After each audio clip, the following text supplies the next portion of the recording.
Imagine if every time you left your home, you had to consider all of the obstacles that could keep you from reaching your destination. Imagine if every building, every sidewalk, every mode of transportation was a potential barrier to your independence and your freedom. Now imagine the same for the digital world. Potential barriers to social media, to videos, to tools and technology you might need to do your job well or to get an education.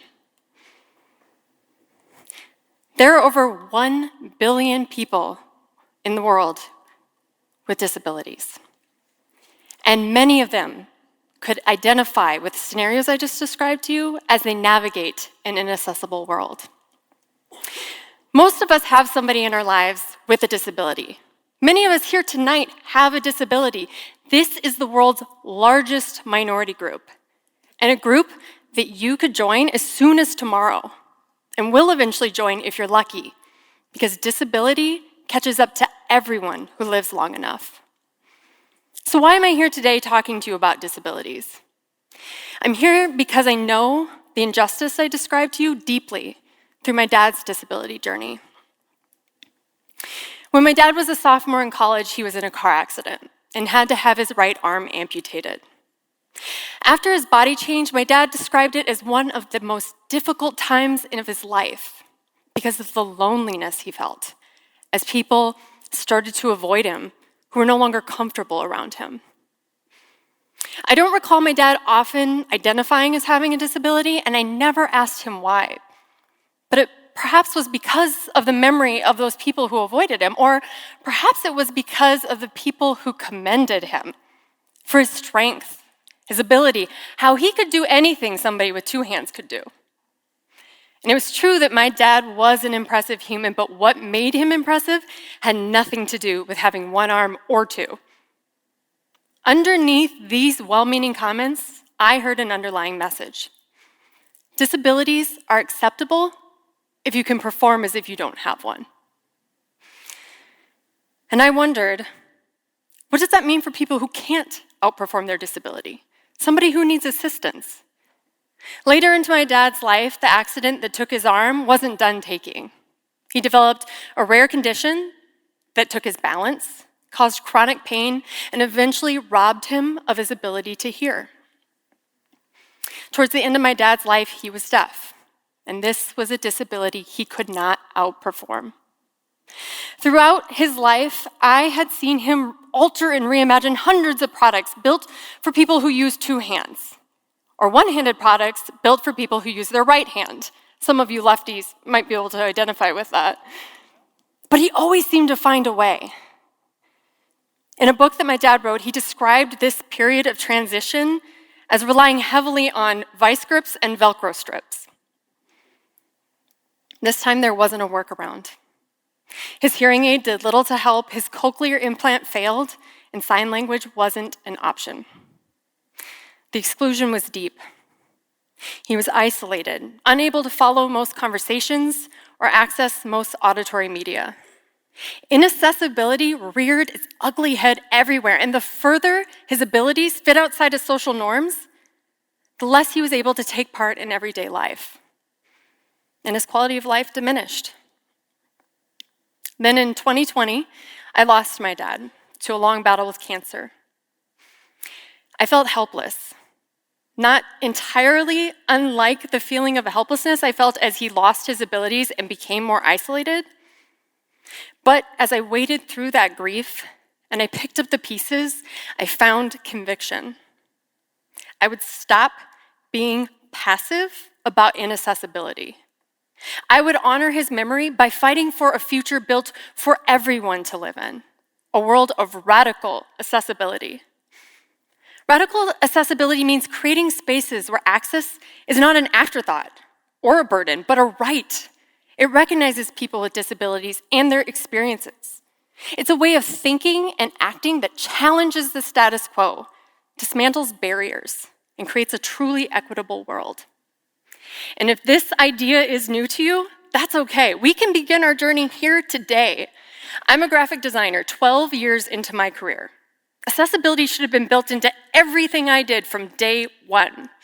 But up until I lost my dad, I barely made that connection. My education never addressed accessibility, so I had to find my own teachers. I looked to my friends with disabilities.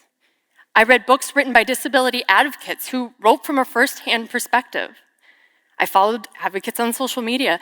I immersed myself in accessibility tools and tutorials that taught me more about it.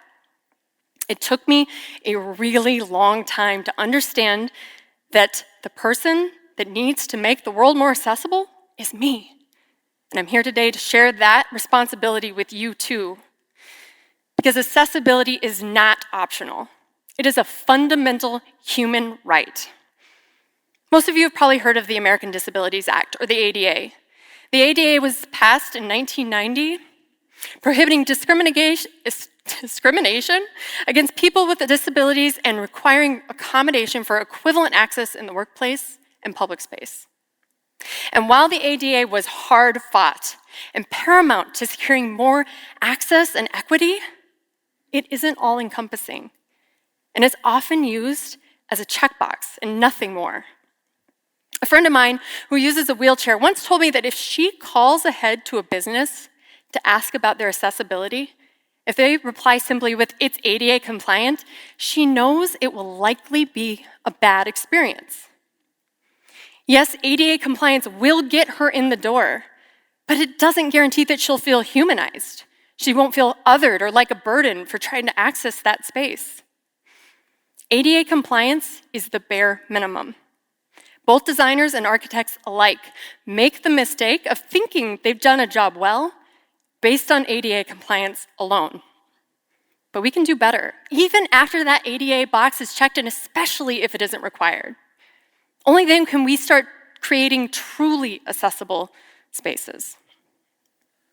But to understand accessibility, we also have to reframe our perception of disability, because the onus doesn't fall on the person with a disability, because it's more than just a health issue. Disability is also a social construct. In other words, it's context dependent. Disability happens at the points of interaction between a person and society.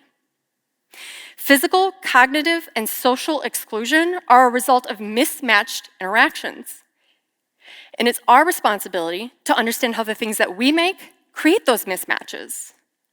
In other words, if you create something that a person with a disability cannot access, you are perpetuating disability. And of course, accessibility is the right thing to do, but it is also the smart thing to do, because assuming everyone's senses and abilities are fully enabled at all times ignores a large range of people. By creating something for somebody with a permanent disability, you also benefit people with situational limitations. This is also known as the curb cut effect. A really good example of this are automatic door push buttons. Those were created for people with disabilities. But there's so many other reasons you might use one, like if your hands are full or you're pushing a stroller. And it's worth mentioning that those buttons are not required by the ADA. So if you see them, that was a decision to go above and beyond ADA compliance. Another good example is closed captioning. Closed captioning was created for the deaf and hard of hearing community. But there are so many other reasons you might use it, like if you're in a loud space watching a video on your phone. You might have a 4-year-old at home like I do, and when you have TV time, you turn on those captions for word recognition. Or you could just like to read your videos. Whatever the reason may be, there are so many bonuses like this. But they are just that. They're bonuses. They are not a justification, because accessibility for people with disabilities is simply the right thing to do. So what can you do? You might not be an architect or a designer, but you're all content creators. Every time you post about your baby or your dog on social media, you're creating content that either includes or excludes. Digital marketing agency ClickRain took a survey polling the upper Midwest and found that since 2018, there's been a 191% increase in the use of special equipment to consume content. These are devices that folks with cognitive and physical disabilities use to consume content. And we must take those things into account. So today, I'm going to give you 4 tips to start your content accessibility journey. First, if you're using color and you're using text, you must consider your color contrast. Just because you can maybe read that yellow text on that red background doesn't necessarily mean that your audience can. And you can't rely on your eyes alone. Find a good color contrast checker. Most of them are free, and make sure that your colors are accessible. If you're ever using images on a post, online, on social media, always include alt text. Social media platforms all have a place for alt text. It's simply a snippet of text that describes the contents of an image for somebody using a screen reader. When you don't include that alt text, it'll simply read the file type name.